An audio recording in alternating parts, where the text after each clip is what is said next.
Je vous dis 15 rue Cognac-Jet, la rue Cognac-Jet, qu'est-ce que ça évoque pour vous? Ça évoque forcément moi la télévision, déjà avant même d'y être.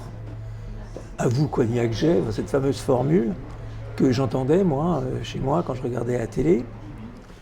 Et ensuite, j'y ai accédé, donc en 1968-9, un truc comme ça.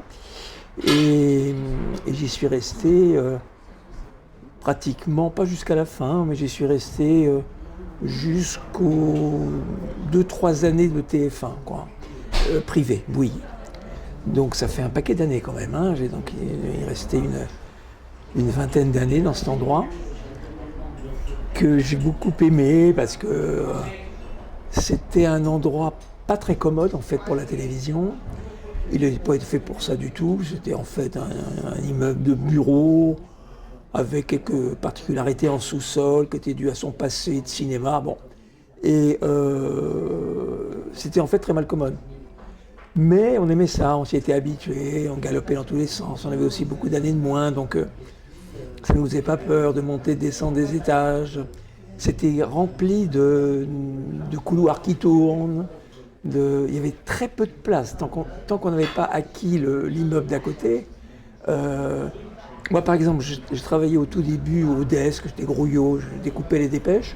Et à côté de là où je travaillais, il y avait un bureau dans lequel étaient regroupés quand même Zitrone, Darget, et encore un troisième qui était dans le même bureau, quoi.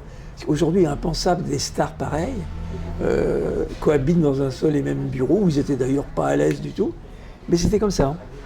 C'est une époque comme ça, et donc très peu de gens avaient des bureaux individuels, par le directeur, je crois personne, ou le rédacteur en chef.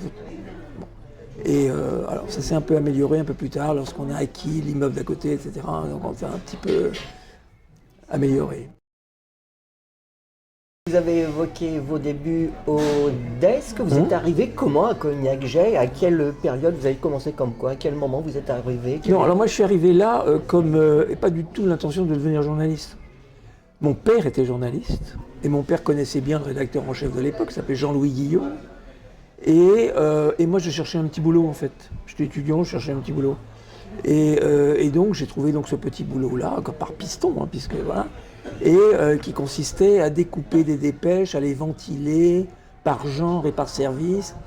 Et puis, en plus, on écrivait, c'était une petite synthèse des nouvelles, 2 fois par jour. Alors, tout ça a été payé, donc c'est ça qui me plaisait dans l'affaire. Et ça a duré, je pense, une bonne année, hein, faire ça. Vous êtes arrivé en 68, c'est ça? Fin 68 et 69, un truc comme ça. C'était après les événements de 68. Donc, et je suis resté au desk. Je suis bien resté, oui, au moins 1 an, si ce n'est 2. Alors, ce qui s'est passé, simplement, c'est qu'à un certain moment, il y a quelqu'un qui a tapé à la porte du bureau, qui a passé la tête, qui s'appelait Robert Buchard, qui était un journaliste genre baroudeur, comme ça, qui a disparu aujourd'hui. Et Robert dit Géraud, qui c'est? Alors, il me met la main. Et il m'a dit tu viens avec moi.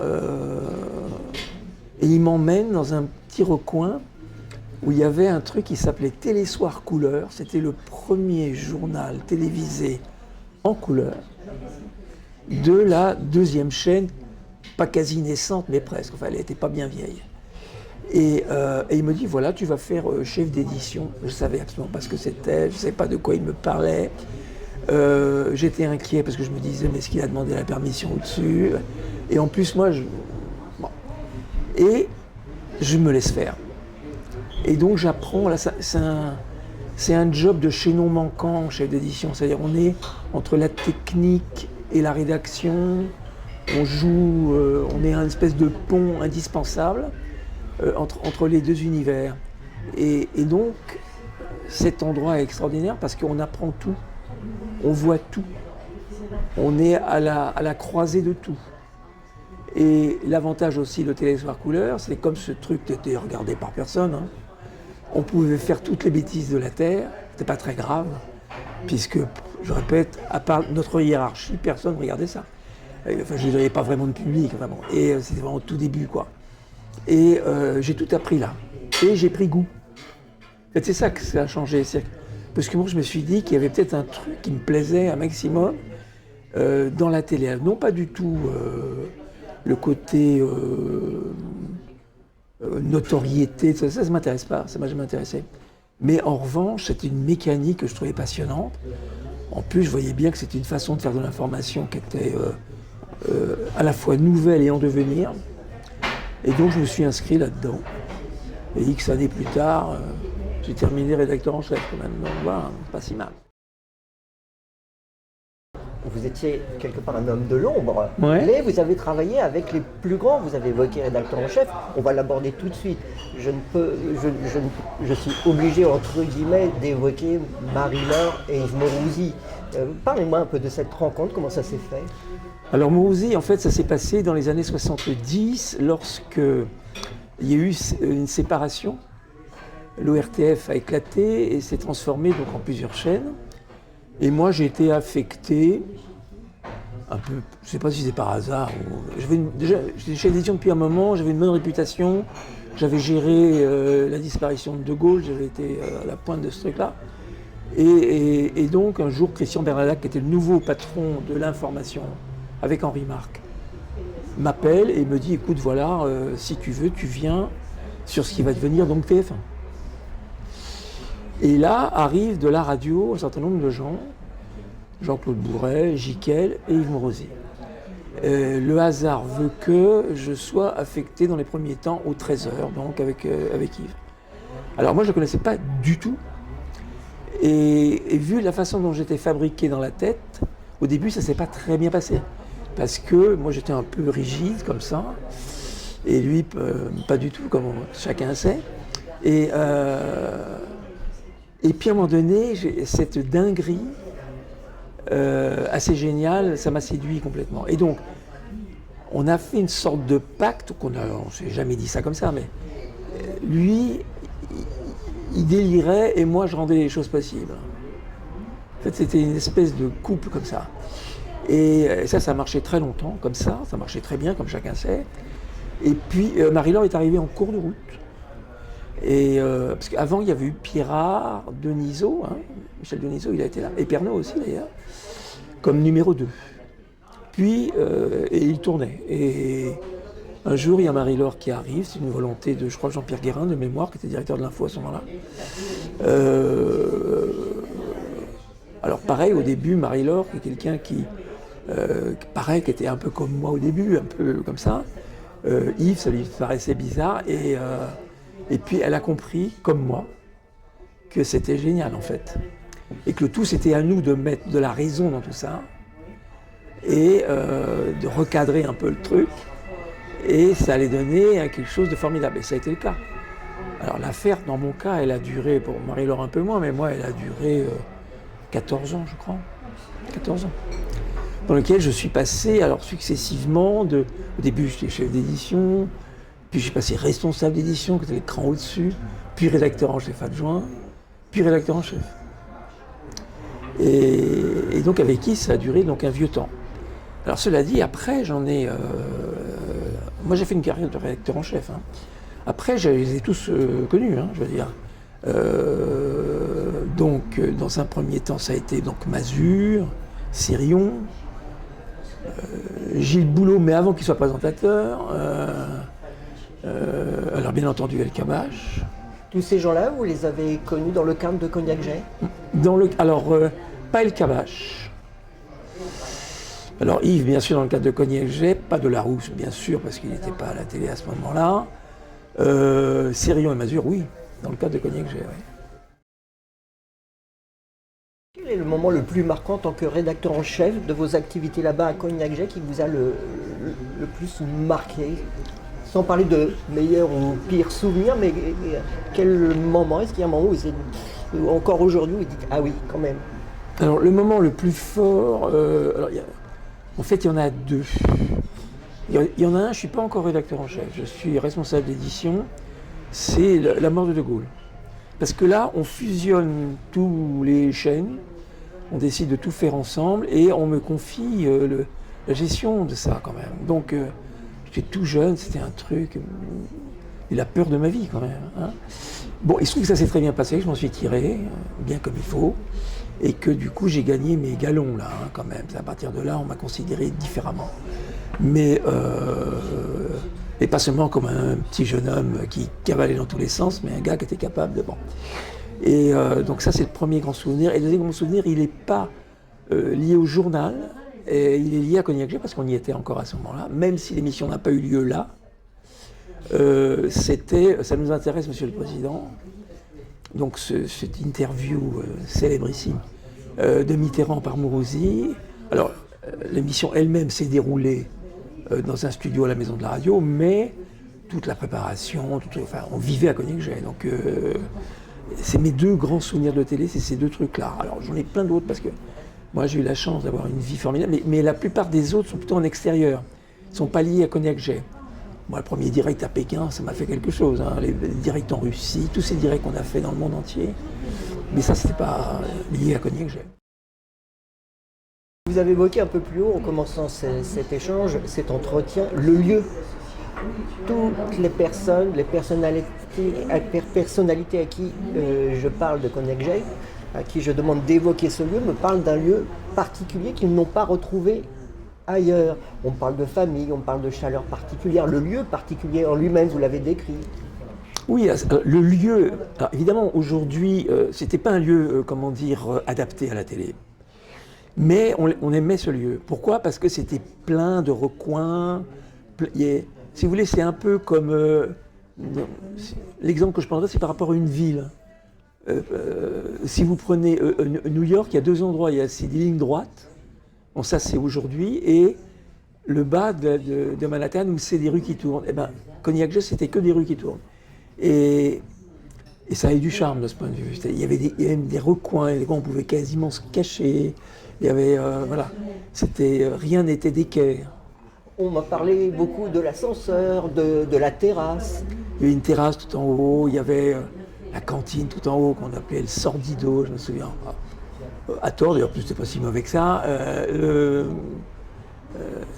On aimait cet endroit. Et d'ailleurs, et puis, vous savez, on est toujours un peu conservateur quand même. Et d'ailleurs, quand il s'est agi, lorsque les Bouygues sont arrivés, qu'on quitte Cognac-J, aucun d'entre nous était pour. On avait tort, hein, parce qu'évidemment qu'il fallait aller dans un autre endroit, plus fabriqué pour ça, plus fonctionnel, etc. Évidemment. Mais l'idée de quitter Cognac-J, c'était un... Voilà. Puis il y avait le quartier aussi. C'est quand même un quartier extraordinaire, c'est le 7e, c'est un quartier chic, même ça, surtout c'est beau. C'est-à-dire la Seine est à 2 pas, les Champs-Élysées sont à 3 pas, c'est rempli derrière de petites rues, des petits restos, ça avait un charme fou. Justement, vous aviez vos habitudes dans ce quartier. Et petite parenthèse, les gens que je croise dans la rue me disent heureusement qu'il y avait la télévision pour animer ce quartier, cette rue. Ah bah évidemment, sinon il n'y avait rien. C'est-à-dire que je pense qu'on faisait vivre un certain nombre de bistrots et de restos du coin. Parce que, qui sans nous, je ne sais pas comment ils ont fait, d'ailleurs je pense que certains ont fermé. Parce que c'est vrai que c'est un quartier très très calme. C'est le 7e, bourgeois, très calme. Et nous, on apportait, c'est vrai, une animation. Il y avait du monde là-dedans quand même, hein, donc, et plusieurs centaines de personnes qui étaient là, un peu serrées, mais enfin, on était là. Et alors, on pouvait manger à la cantine, mais on n'aimait pas trop ça, donc on allait en général se taper des trucs dans les petits restos du coin. Et qui ont vécu de nous, ouais, sûrement. Vous avez évoqué votre caractère carré, enfin, j'utilise ce terme-là, mais vous allez me reprendre s'il n'est pas juste, et le côté plus fantaisiste, on va dire ça comme ça aussi, d'Yves Mourouzi. Mais s'il y a, sur des éditions, vous avez dit, qu'est-ce qu'il est en train de me faire ? Alors moi, comme j'ai dit, c'est une expression que j'ai utilisée une fois, j'ai souvent exprimé ça comme ça. J'ai dit que ma folie à moi, c'était de rendre possible sa folie à lui. Et je crois que c'était assez juste. C'est comme ça que ça a fonctionné, ce truc. Alors, Yves, il était pas si fantaisiste que ça. Il était inattendu. Il y avait un problème avec lui, c'est qu'il avait, je sais pas moi, 100 idées à la minute, et le vrai drame, c'est que 99 étaient bonnes. Donc comment gérer ça ? Et c'est ce que j'ai réussi en gros à faire sur toutes ces années. C'est pour ça que ça a si bien fonctionné. Bon, en plus, le public était là, ça marchait, quoi. Mais on avait fini par créer une sorte de bulle, quand même. Hein, c'est-à-dire que dans le cadre de la rédaction, etc., on était un peu à part, quoi. On était un peu... Bon, même si on avait eu des contacts avec l'ensemble de la rédaction, évidemment, mais on était un peu les rois du pétrole. On a eu une époque comme ça, on avait la main verte, quoi. Tout se passait super bien. Vous avez évoqué le départ de Cognac-Jet. Moi, je vous ai croisé, Gary Vigano. Ouais. Il y a eu entre-temps peut-être Montaigne, je ne sais pas. Si, oui. Comment ça s'est fait pour vous, ce passage-là? J'ai évoqué Montaigne, Gary Vigano. Vous avez retrouvé Delahousse, qui est une autre star dans un autre style du journal télévisé. Racontez-moi un petit peu ça. Alors, l'histoire, elle est assez simple. C'est que, donc, TF1 est privatisé, à la surprise générale, là, tout le monde pensait que ça allait être la 2 à l'époque. Donc TF1 est privatisé, et je suis privatisé avec les lampadaires, tout le monde, quoi, voilà, et je me retrouve. Et moi, avec les Bouygues, ça se passe plutôt bien. Parce que le mec qui cadre et qui fait en sorte que les choses se fassent, ça correspond à leur mentalité.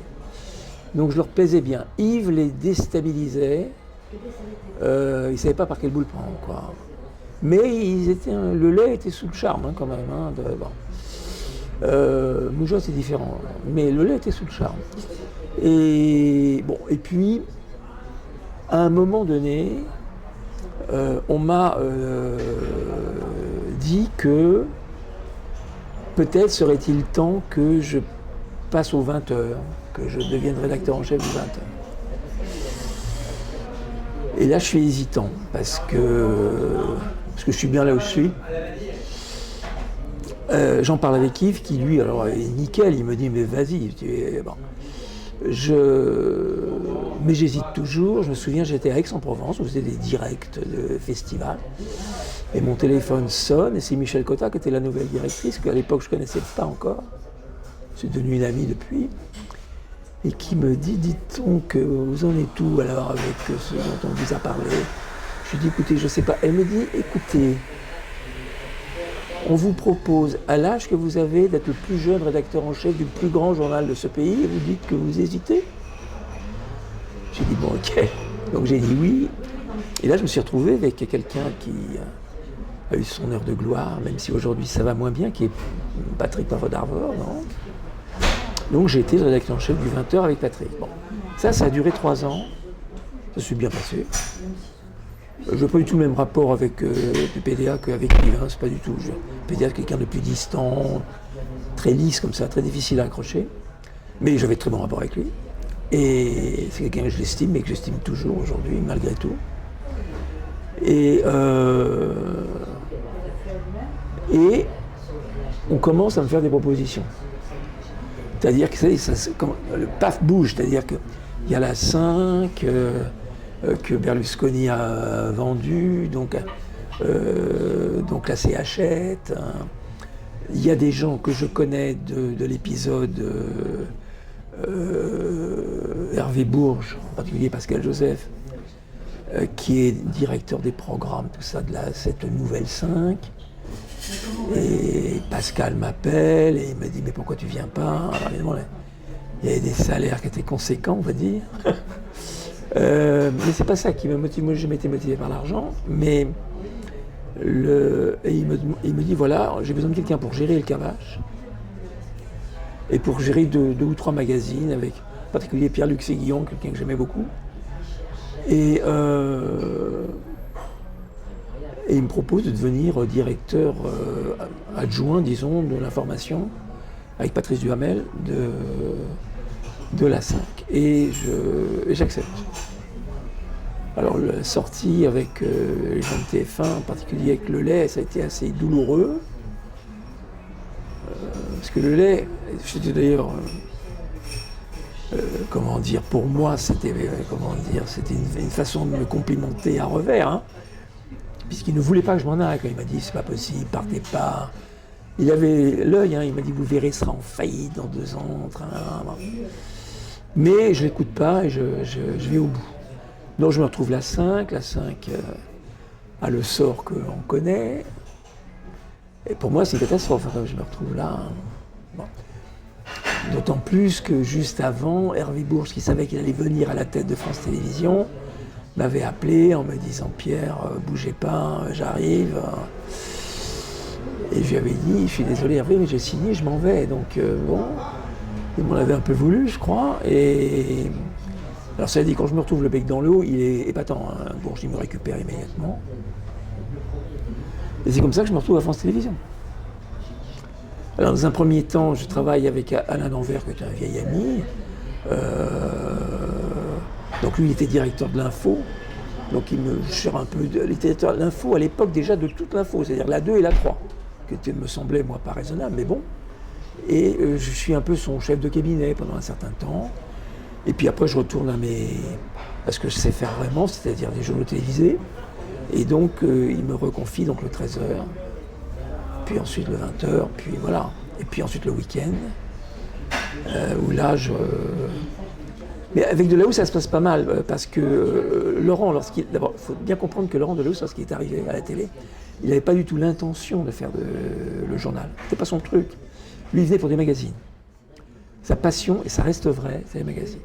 Mais il était, pour des raisons, je pense, de contrat, il était suppléant de Béatrice Schoenberg. Et Béatrice Schoenberg quitte la présentation parce que,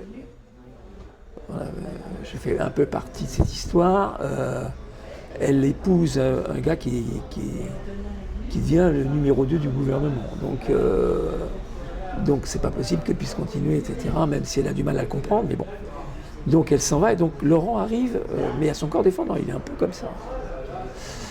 Et la première chose qu'il me dit, moi, si j'ai fait ce métier, c'est à cause d'un gars qui s'appelle Yves Mourouzi. Alors je lui dis ça, tu peux pas avoir une meilleure entrée avec moi. Donc, et de fait, il a des envies de ce genre. Ce que j'aime bien chez Laurent, alors il n'a pas le même, c'est pas Mourouzi, mais c'est qu'il a du goût pour. Ça, j'aime bien ça. Moi, j'en ai connu d'autres, y compris très célèbres, qui n'aimaient rien en fait. Ils pensaient que ça plaisait aux téléspectateurs ou pas. Yves, tout comme, et Laurent est un peu comme ça, même si bon, hein, on est tous un peu tactiques, mais il a du goût pour les choses et le goût pour lequel il le fait. Et ça, c'est bien. Aujourd'hui, Cognac Jay, on a enlevé il y a 1 an, 2 ans de ça, les derniers symboles de Cognac Jay, les paraboles, les antennes.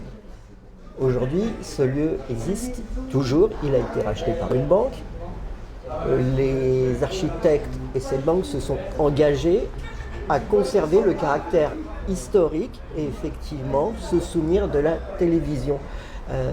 Qu'est-ce que ça vous fait de savoir qu'effectivement, aujourd'hui, ce lieu a changé de vocation?